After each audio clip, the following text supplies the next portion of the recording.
Nous passons le micro à monsieur l'inspecteur principal provincial Tanganyika 2. S'il est mort, et il ne manquera pas des mots adressés à l'endroit du public.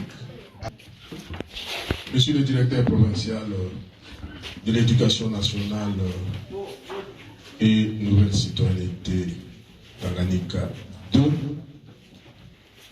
monsieur le directeur provincial de la Dinakopé Tanganyika 2, chers collègues inspecteurs principaux adjoints, chers membres du comité provincial élargi, à vos titres, c'est pas ce que je peux encore ajouter. D'abord pour vous remercier pour tout ce que vous venez de faire à l'endroit de ma modeste personne. Tout ce que je viens de vivre ici, sans vous mentir, ça m'a marqué. Vous savez, quand on arrive dans un endroit, la toute première impression qu'on se fait, si c'est une impression positive, le reste va suivre comme il se doit. Bien, merci pour tout ce que vous avez fait pour moi. C'est une marque de confiance. Je vous promets que je suis venu ici pour le travail. Et pas n'importe quel travail. Je suis venu pour ça. Bon, laissez-moi vous dire que j'ai de l'expérience. Pour la simple raison que je suis à l'inspection depuis 1989. Je suis de la 4e édition. Nous, à notre époque, on appelait ça session. Je suis de la 4e session. Ici au concours, nous sommes allés à l'IFSEPS, Institut de formation des cadres de l'enseignement primaire, secondaire et professionnel, à l'époque, à Kisangani. C'est un centre qui avait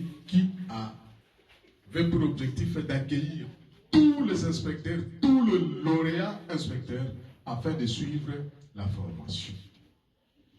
Et nous avons eu la chance de nous retrouver là-bas avec tous les confrères qui sont venus de toutes les provinces de la République. C'est ainsi que j'ai des amis un peu partout. Des amis avec qui nous avions suivi la formation. L'expérience, parce que vous avez parlé de l'expérience, nous allons mettre à votre disposition notre petite expérience. Et ce que nous attendons de vous, c'est la collaboration, la franche collaboration. Je dis bien la franche collaboration. Je ne suis pas venu ici pour maltraiter les gens. Moi, de nature, je ne suis pas conflictuel. Partout où je passe, je cultive la paix. Et vous allez voir ça.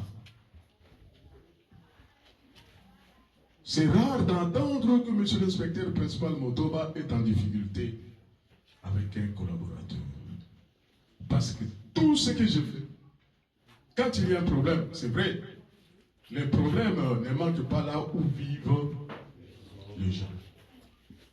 Les divergences de point de vue, c'est tout à fait normal que ça puisse exister dans un groupe.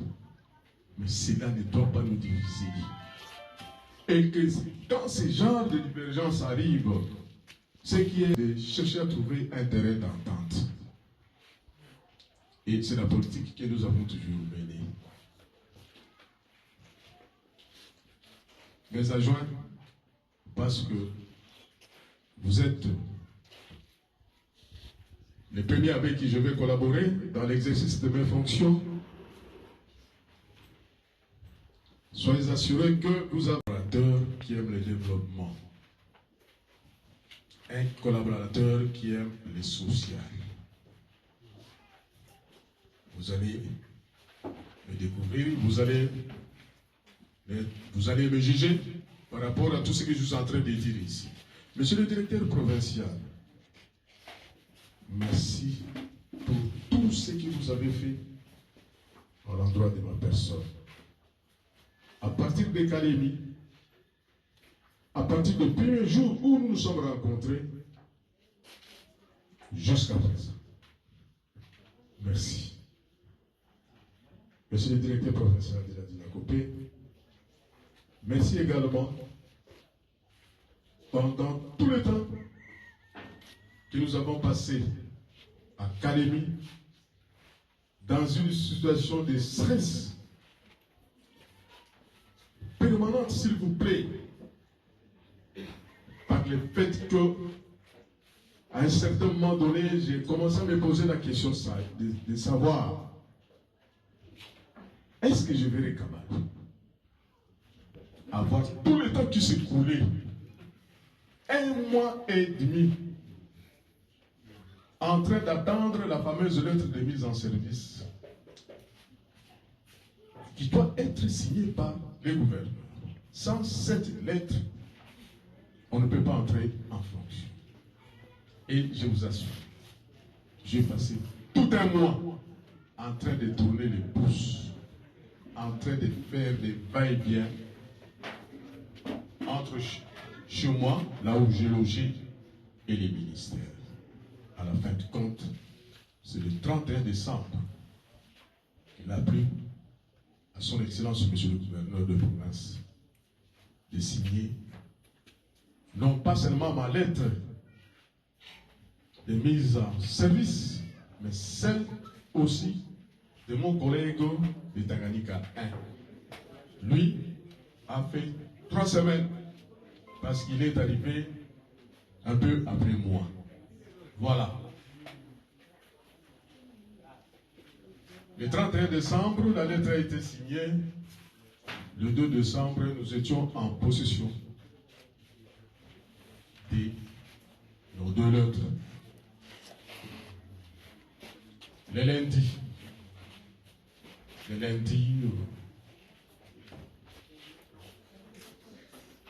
avec les démarches de Promet et mon collègue intérimaire, j'étais déjà en possession de mon billet, donc je devrais me retrouver ici le lundi 6 janvier. Arrivé à l'aéroport, on nous dira non, les vols sont reprogrammés pour le jeudi. J'étais obligé de rentrer. Dieu merci, aujourd'hui, nous sommes là. Même aujourd'hui, j'avais passé un petit moment de frisson. Pour des raisons ci-après. Le check-in s'est passé sans problème. C'est-à-dire toutes les formalités liées au voyage s'étaient passées sans difficulté. Nous étions dans la salle d'attente. C'est alors qu'un responsable, n'est-ce pas, de cet organisme viendra pour nous dire qu'il y a excès de kilos. Il faut qu'on débarque une personne. Et parmi ces personnes, on ne va débarquer que ceux qui sont de la Caritas. Et moi, j'étais de la Caritas, nous étions au nombre de 4. 2 religieuses, un prêtre et moi. Le cœur a commencé à battre. Je me suis dit, si ça tombait sur moi, comment je vais tenir le coup? Dieu merci. Quand le type est arrivé, il va dire que le choix est tombé sur M. l'abbé. Oui, M. l'abbé, vous ne voyagez pas. Monsieur l'avait dit, moi je vais voyager. Je vois très mal comment moi je peux rester. Après avoir passé 6 jours de voyage, maintenant on me dit que je ne voyage pas. Je vais voyager. Un débat. Alors on est allé discuter à huis clos. Donc il fallait trouver un de Caritas pour laisser voler l'avion.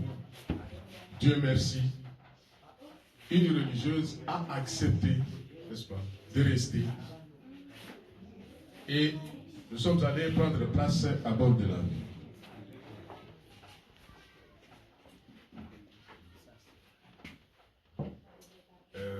Le pilote allume le moteur.